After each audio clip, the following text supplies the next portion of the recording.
as readers, we read a book and we interpret the ideas that the author has put down, and we create our own visions of what the movies could look like.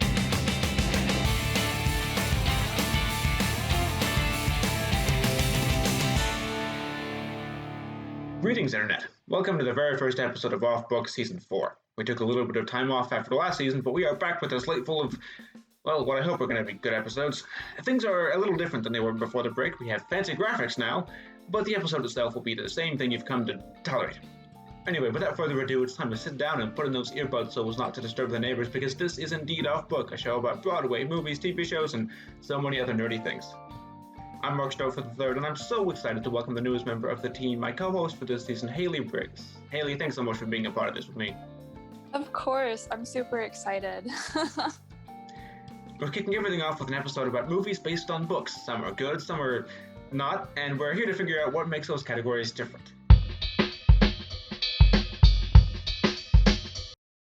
So, I actually was thinking about this. I don't know if you've ever read or seen any of the Divergent movies, but I think that's honestly the worst movie to book adaptation or vice versa. That's what I've heard. I don't think I've read any of the books. I haven't seen the movies, but I've heard they're not very good. Well, I read them back in middle school or junior high when all the girls were like, oh my gosh, Divergent is so popular, we should all read it and go see movies together. And so I did. And when I went to go see the movies, I absolutely hated it. It wasn't entertaining. It didn't follow the books. I'm very I read the book first and then I go see the movie, or I'll do both because I like to compare. And that one just I didn't like it at all. Huh. Yeah, I've heard the same thing about the Percy Jackson movies, that the books were good and then the movies were not as good. I haven't seen them, but...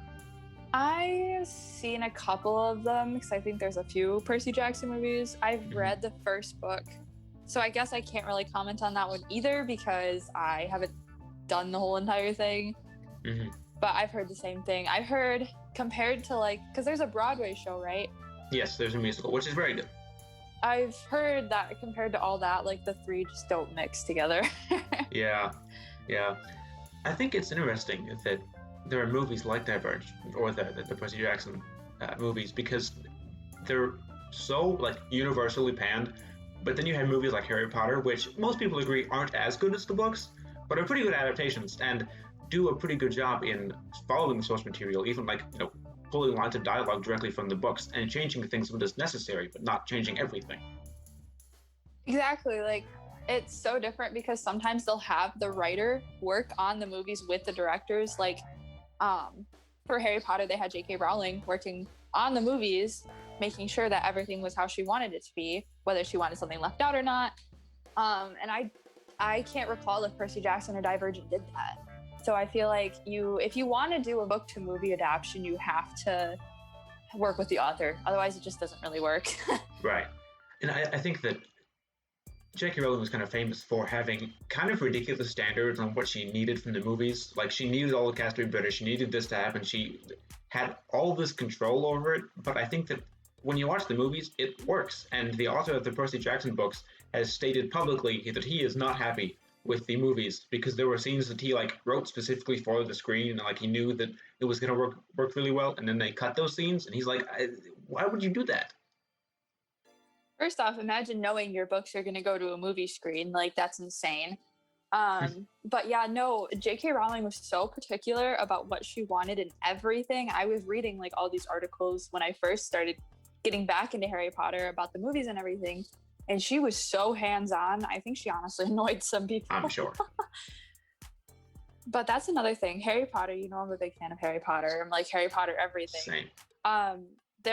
So I'm starting to reread the series. I'm on book 2 right now. And so as I reread, I watch the movies as soon as I'm done with the book, if I have time. And yeah, it's definitely different. There's a lot of differences. So Ginny Weasley, the youngest Weasley of the clan, actually is completely different from her book and her movie version. In her book version, I guess she's more very assertive and she's the youngest of all these brothers, but she definitely has her place. Whereas in the movies, she's just that very shy, doesn't really get in anybody's way, doesn't really care what anybody else says, kind of personalities from what I was reading. And so it was very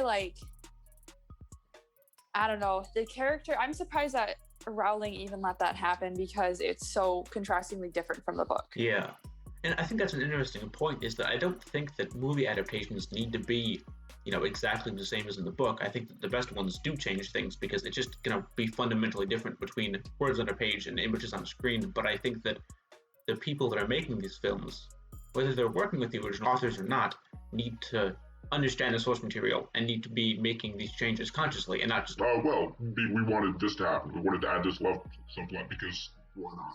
Yeah, so actually that brings up a really good point. So, spoiler alert, if anyone hasn't read or seen Harry Potter, which everyone definitely should at some point, I feel like it's definitely going to become like a cultural thing, back in 2020 everyone became obsessed with Harry Potter. I don't know, but we had nothing else to do during quarantine. Of course we're going to obsess over movies and books and Broadway and all that jazz.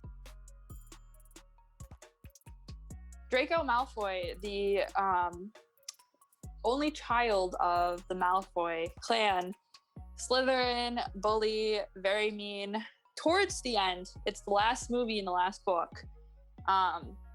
It's where they're fighting Voldemort and its army, defending Hogwarts, and all of a sudden, again, spoiler alert, Harry is dead, and everyone's happy, and it's like, oh my gosh, what the heck just happened? This is over, and Draco is standing with Hogwarts on this side, and his Voldemort is all of a sudden like, come here, Draco, you belong on this side, and he comes over, and he does it, but then they bring out Harry, he's dead, whatever.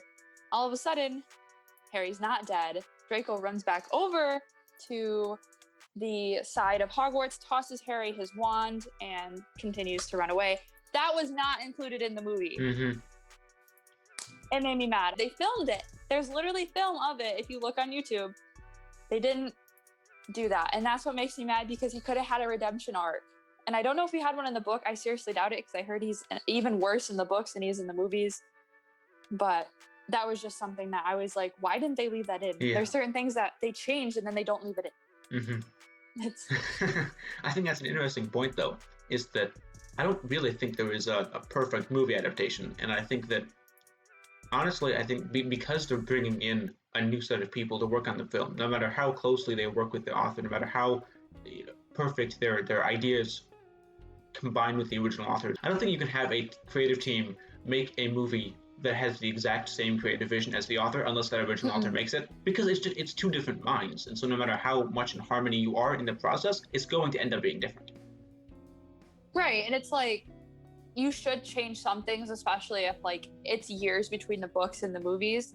I think Harry Potter, they started doing the movies as the books were coming out, and so it was they didn't really have time to get the feedback from the readers about what they liked and what they didn't like, and then they could use that to change whatever they want to in the movie if they think they should change it. Right.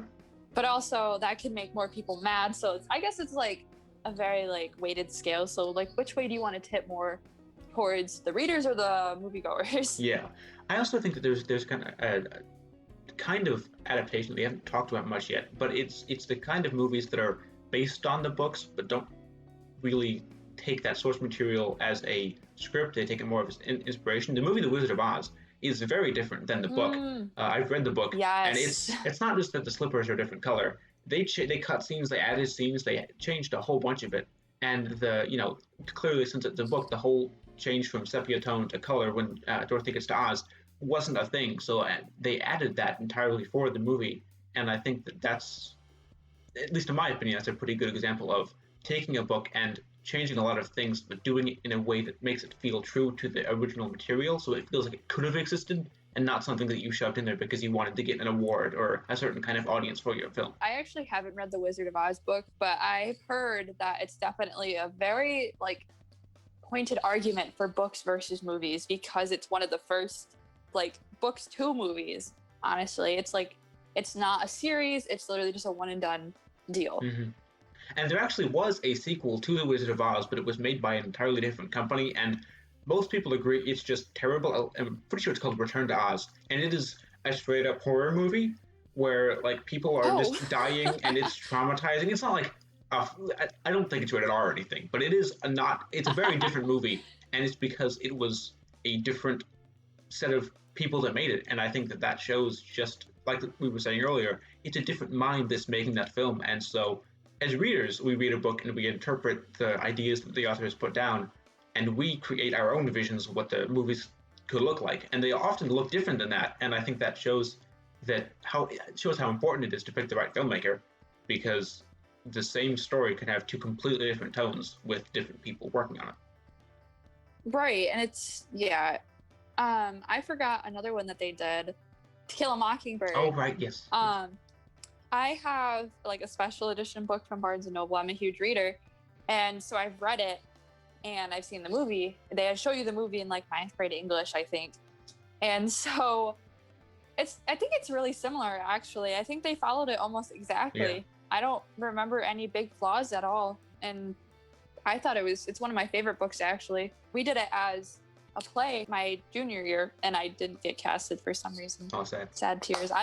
It was really weird, but so I got to watch one of my best friends play Scout, and so that was super cool. And seeing all three of those, I think they kept it really, really similar, in all honesty. Yeah, it's really interesting to see how the range of quality doesn't always line up with the range of adherence to the original material. I think there are some books that change everything but are still really good. There are some books that don't change anything but are really bad. And I think that it's really just the right creative team with the right interpretation of the book and the right skills to make a story that seems like it's faithful to the original material, even if it changes a lot of the actual text. I know, it's crazy how like there's that big range between books and movies, but then they can become so similar if they're done right, in my opinion. I was thinking about this. Marvel movies are also technically based on books. They're just comic books. But a lot of the movies, like WandaVision, is based on several lines of Marvel comics, and Civil War and the upcoming Secret Invasion are all technically based on comic books. Marvel just uses them as inspiration instead of scripts or anything. But I think that the fact that those feel original, even the comic book readers, they know the broad strokes, but they don't know exactly what's going to happen, because filmmakers at Marvel know how to interpret something in a way that feels true. Yeah, I actually didn't even think about that because I haven't read any of the Marvel comics. I know, sue me. But like, and again, still haven't seen WandaVision or anything like that. But I know it's sad. But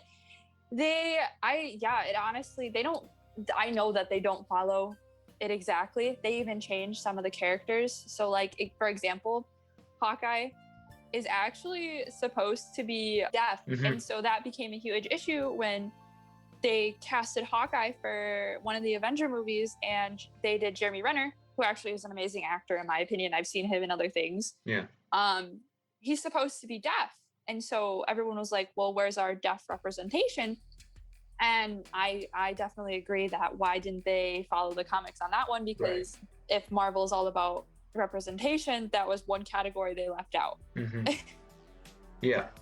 It's a whole complicated thing when you try to adapt something, whether it's comics or books or short stories, into a long form or even short form piece. Because I think there are so many decisions you have to make, and there are so many different interpretations out there that while there are some things that are pretty clear, you should or you shouldn't translate this to the screen, there are a lot of other ones that are harder to determine how to do it in a way that makes sense and is entertaining. Exactly. And now it's time to pay some bills. Today's episode is sponsored by completely unrelated Adaptation of Film Solutions. If you've written a hugely popular book and you want it turned into a successful movie, there's no better company to turn to than completely unrelated Adaptation of Film Solutions to make a very bad one. Simply give them your original book and they'll put it in their kitchen drawer where it will stay for the entire rest of the process. Meanwhile, a team halfway across the country will finish their own film that they started making 2 years before you started writing your book. Then they'll name the film the same name as your book, even though it has nothing to do with it whatsoever. Upon completion, you'll receive your book back, as well as a free DVD of the movie that is technically based on your book. I take back what I said before. Maybe The Lightning Thief wasn't that bad. It was not. That does bring up a question, though. How much authorial control does an adaptation actually need? That's a hard thing, because I know that like authors are busy. They create other series, they create other books. Right. But I feel like they need to have some control, because like you said, in The Lightning, like Percy Jackson, the author's mad because they left out stuff and they didn't consult him. And so I feel like that can create issues. I think that it's very important, whether you're working with the author or not, to at least have their blessing to, involve them in the process, whether they are a screenwriter or a producer, or they need to be involved somehow if they're available, because you want to make sure that they agree with everything. The adaptation of Willy Wonka and the Chocolate Factory is one of very few films that I know of that people like that the original author didn't. The author of that book is on record hating the movie. He does not like it. He thinks they changed too much. He thinks they changed the tone, but people like the movie, and I do too. I think it's better than the version with Johnny Depp, but that's a conversation for another episode. But I think that generally, if the author isn't happy with the movie, the fans who read the book by the author are most likely also not going to be a fan of the movie. There are obviously going to be some outliers there, but I feel like for the most part, listen to the author. They know what they're talking about. They wrote the book. They literally wrote, they created this universe or this story. So obviously they're gonna have some leeway. Yeah. And I think that even if you're gonna add something, the author probably has things in their brain that they didn't write. They probably have a better idea of these characters and what you're going to add, what you're going to cut, how important everything is to these characters. So I think if anyone's going to know how to change a book to another format, working with filmmakers, it would be the author who has all those extra pieces of information that the filmmakers don't. Now, what do you think? I know this is kind of a tiny bit off topic, but there are some books that were made into movies that are true stories. What do you think of those? Like how, I know that there's a line that you're going to cross if you do a real life story and you go into, you start changing things category. I actually, I recently watched the film A Beautiful Mind, which was based on a book. It was based on a real life story, and the main character in real life had basically he started seeing people that didn't exist, like in his everyday life, and so in the film adaptation, they translated that by actually having the characters walk around, and they were actual characters. And spoiler alert, it wasn't until like the third act of the film that we realized they were visions of his own mind. We met them as actual characters, and then we realized, oh, he's hallucinating these people, which I think is the best way to translate that. But at the same time, I think it does touch on what you're saying, where is it really a true story if it becomes, if they change it. Right. There's a line between letting us into his head and see these characters as he does, and making this story into a psychological thriller when it really wasn't to begin with. It was someone's true experience. Like, how scary is that to see people that don't exist? Yeah, it's a slippery slope, and I think that with that, I mean, again, working with the author of the book can help. If the person that is based on is on hand and wants to help, ask them. But I think that in a lot of cases, you really can't, either because they're not around or because they don't want to. But I think that it's even more important to make sure that you're doing it respectfully and that you are treating the facts as facts and then building around that in order to make it a more enjoyable experience, because life is boring and films are not supposed to be. But you don't want to invent things that didn't happen unless you're just saying it's inspired by. Exactly. You don't want to use the label adaptation if it's not.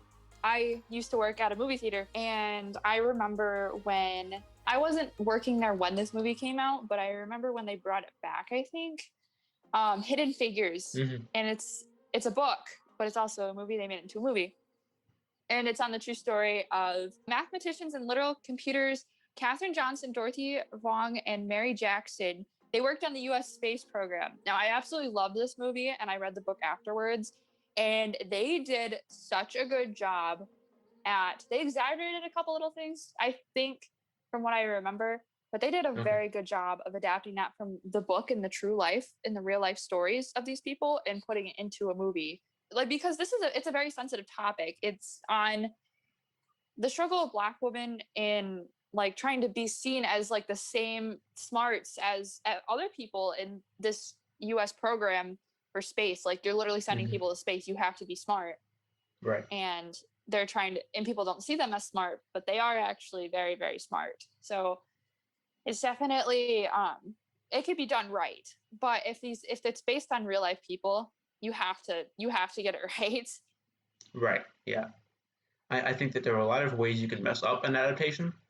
but I think that when you do it right, it can be really good as long as the people involved understand the source material, appreciate the source material, and they make it in a way that still feels like, even if they changed things, like it could have been part of that original material, not that you just added something for fun. Right. And it's like you have to be careful because if it is based on real life people, like those women or like anything else, you have to be careful because if these people are still alive or their family's still alive, they will come after you if they know something's Yes. not true. That I think is something that's sacred, is if it's about somebody, you tell the truth. Mm-hmm. Good and bad. The Crown actually ran into some problems with that. That's not a movie, but it's close enough. It's movies and TV shows. We talk about both on the show. Chill out, audience member that I'm making up just to yell at. Because The Crown is based on real people and historical events. And they started changing some things to make it more interesting. And that's not how history works. You can't just change that to make it more interesting. And I think the question then becomes, are you a historical drama that is based in history, but will invent things to make it more entertaining because you don't know every element of their lives anyway? Or are you actually based on history? In which case, stop doing that. If we're talking about TV shows, so I watch Law and Order. SVU is like my favorite one of the Law and Orders. They obviously they can't do things case for case. You know how in the beginning it says like these names and people, like this isn't true, but then sometimes it'll be like this is based on a true case or something.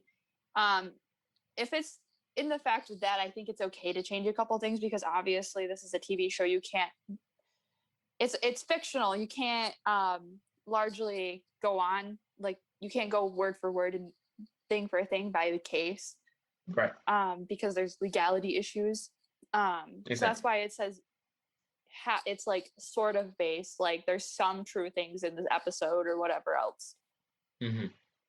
Yeah. I think there's a lot of ways you can go wrong, but I think that it's not actually that hard to make a good one in terms of not messing it up. Just do it well. Just be respectful of the original source material, whether it's true or whether it's not true. Be nice. Be nice to the book, and the book and its fans will be nice to you. I was going to say, as a reader, I definitely would wish that they would consult the authors on it because it's just like, it's disappointing to know that like something in the book, you love something in the book and they change it. And so now you're kind of like, do I really actually want to watch the movie now? Like you want to be supportive of the movie too, because you're supportive of the book.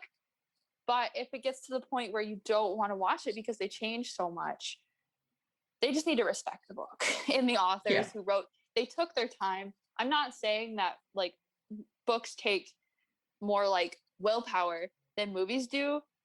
I know there's lots of things that go into both, but it's solely an author sitting down writing like 800 plus pages on something. And like J.K. Rowling's case, she wrote an entire series. And so like having your like part of your life's work disrespected by being changed, like the Percy Jackson ones, he's very disappointed and very mad about it. It's like mocking the authors almost, in my opinion. Yeah. So basically, PSA to filmmakers: don't mess up. No pressure. Just don't screw anything up, and everyone will come watch your movies. Yeah. Just listen to authors. Be respectful. Know that the fans of the book are going to be fans of the movie. If you make it well, don't change things just to change things, but change things to make it more entertaining and to fit the screen better, not worse. Keep what made the book unique. Don't turn it into a generic movie. And with that, our season premiere comes to a close. We hope that it was the greatest thing you've ever seen, or at least that you liked it. Next time, we'll be talking about Disney Channel original movies, what makes them such cult classics, and what they look like in a land that's quickly transitioning to streaming. Until then, the show is over. Find something else to do.